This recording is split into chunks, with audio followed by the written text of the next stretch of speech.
Buenos días, jóvenes. En Historia del Perú, hoy día vamos a trabajar la organización económica del virreinato y destacando cómo era la agricultura y en qué han consistido los obrajes. En la colonia, la minería se había convertido en el principal eje de desarrollo de la economía. O sea, la actividad económica principal en la colonia se enfocó en la minería. Y como se enfocó principalmente en la minería, dejó de lado la agricultura y dejó de lado la ganadería. Y de tal forma que esas dos actividades se desarrollaron poco en la época colonial. Respecto a la agricultura en la colonia, hay que decirles que en el Tahuantinsuyo la agricultura ha sido la columna vertebral de la economía. Pero esto cambia cuando llegan los españoles y se instaura el virreinato en el Perú. Cuando estos llegan a territorio andino, fueron testigos de ese alto nivel de desarrollo que había alcanzado en el antiguo Perú la agricultura y la ganadería. Y estos solo tomaron aquello que les iba a beneficiar y dejaron de lado el resto. O sea, tomaron las minas y dejaron la agricultura y la ganadería rezagados, no desarrollaron. Y lo hicieron por intereses personales en lo que se refiere a la corona española. Hubieron una serie de cambios. Y lo más importante sentido que se dio la sustitución de cultivos, o sea, se dejó de sembrar papa, quinoa, kiwicha, o sea, los cultivos nativos, y empezaron a sembrar productos que trajeron ellos de España, como por ejemplo el trigo. La papa y el maíz han seguido cultivando, pero ya no los otros, los dejaron de lado, y empezaron a traer semillas como el trigo y otros productos que hoy día conocemos. Ahora, los suelos agrícolas fueron redistribuidos. Se los quitaron a sus dueños, que eran los indígenas, y fueron redistribuidos a los nuevos habitantes españoles. Han desconocido todos los derechos de los indígenas respecto a la tierra y se privatiza la tierra en poder de los españoles. Se pasa de una economía de autoconsumo a una economía comercial. La producción agrícola se destinó al abastecimiento de los mercados, de las ciudades y de los centros mineros principalmente. Aquí juega un papel muy importante también las haciendas, que eran grandes extensiones de tierra donde se cultivaron diversos productos agrícolas. Ellos trajeron el algodón, trajeron la caña de azúcar, trajeron el trigo, pero se ubicaron generalmente en la costa y algunos vinieron a la zona alto andina y establecieron sus haciendas. Y esas haciendas tuvieron su origen en lo que ellos llamaban las mercedes reales, en lo que se refiere a la composición de la tierra. ¿Qué eran las mercedes reales? Estas eran tierras conquistadas que pasaban a ser propiedad del Estado español y que luego se los entregaban como recompensa a los españoles. Ahora, las autoridades que se encargaron de entregar estas tierras a los nuevos conquistadores eran los cabildos y las audiencias. Y la producción en estas tierras eran destinadas principalmente a abastecer de comida a las grandes ciudades, en este caso las mineras y las ciudades que estaban ya formándose. Ahora, la composición de las tierras ha sido autorizada por la corona y para legalizar la posesión de las tierras les otorgaban títulos de propiedad a españoles. Y los mestizos y los indígenas también podían tener sus tierras, pero tenían que comprarlo. El indígena ha tenido que comprar sus propias tierras. Ahora, esas tierras que eran vendidas eran tierras que estaban desocupadas, porque a los españoles se vivían en la República de los Españoles y los indígenas en la República de los Indígenas, en las reducciones. Entonces dejaron grandes extensiones de tierras vacías. Esas eran los que ellos redistribuían y vendían. Ahora, respecto a las técnicas agrícolas que utilizaron, cuando llegaron los españoles,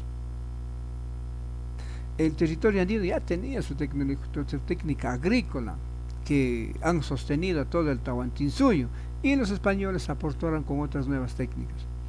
La chaquitaclia y las herramientas indígenas han seguido utilizando.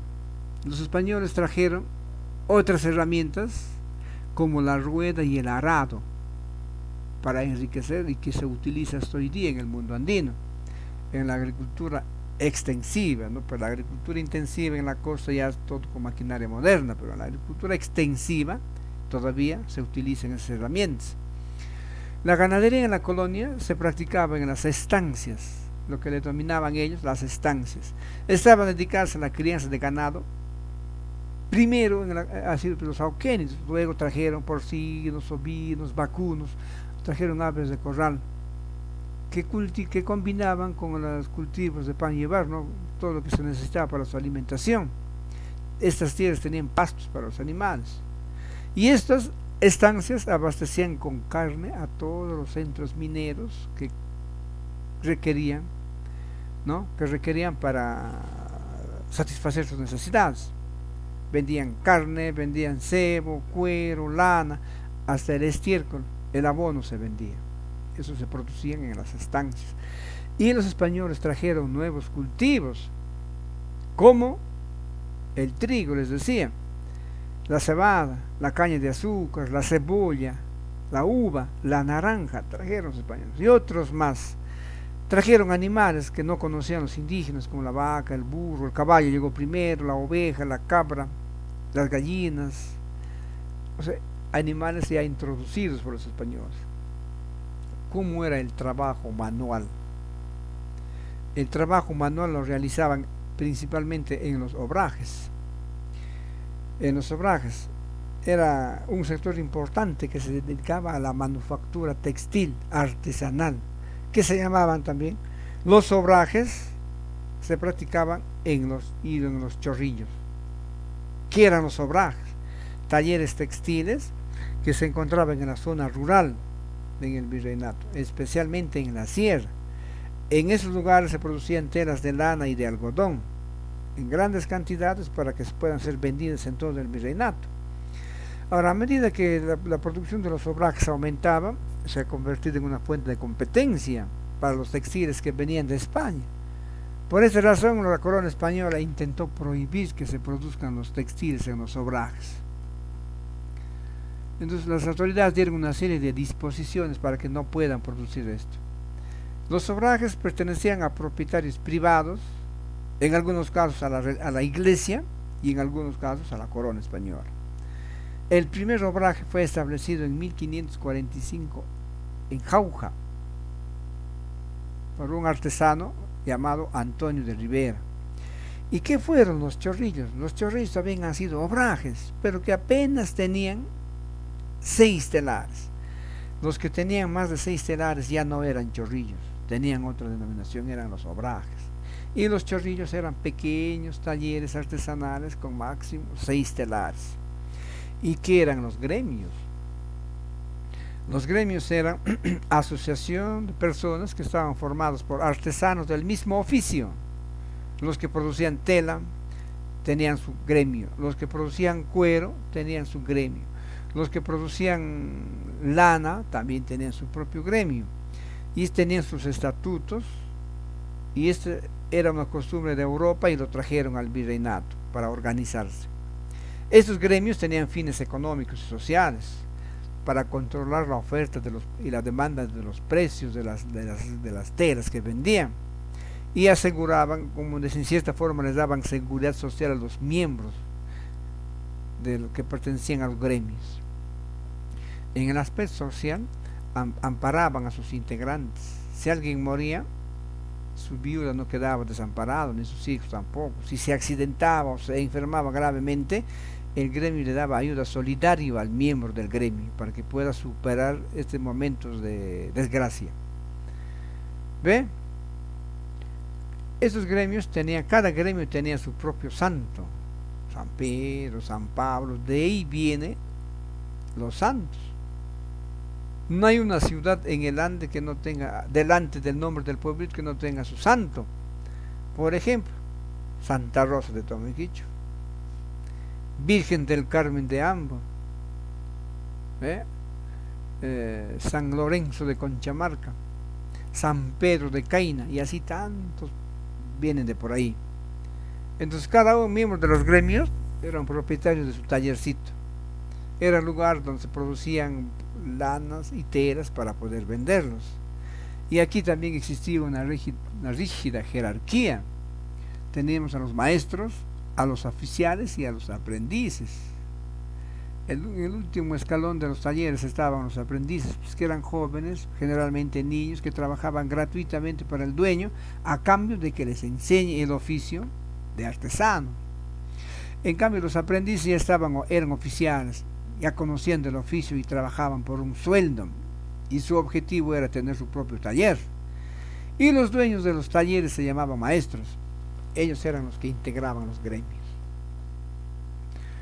¿Y cómo era la mano de obra en la agricultura? En las haciendas y en las estancias trabajaban los esclavos negros y los yanaconas de la época de los incas. Los yanaconas eran indígenas que no recibían sueldo alguno por su trabajo. Le daban una parcela de tierra para que pueda trabajar y sostener a su familia. A cambio de la tierra que le daban, trabajaban en las chacras del hacendado, en la hacienda del terrateniente. Y él se encargaba de enseñarle la religión católica y le cobraba sus tributos. Y los trabajadores libres en la época de la colonia se llamaban originarios. Estos vivían permanentemente en sus comunidades y también algunos vivían en los corregimientos. Eran vasallos del rey, tenían que pagar tributos, asistir a la mita en Potosí o en Huancavelica. Algunos no toleraban esta situación de dominación y escapaban. A esos indígenas que se escapaban se les llamaban forasteros. Estos se establecían en las ciudades, en las afueras de los pueblos, y a muchos de ellos los convertían en yanaconas, que los hacían trabajar solamente para la comida. ¿Ve? Muy bien, jóvenes, en la página 125 están unas 4 preguntas de la retroalimentación, y hasta la 126, y en la 127 está verificando el aprendizaje. Trabajen esos temas, jóvenes, y por favor envíenme sus trabajos al final de la clase. Y hasta aquí llegamos.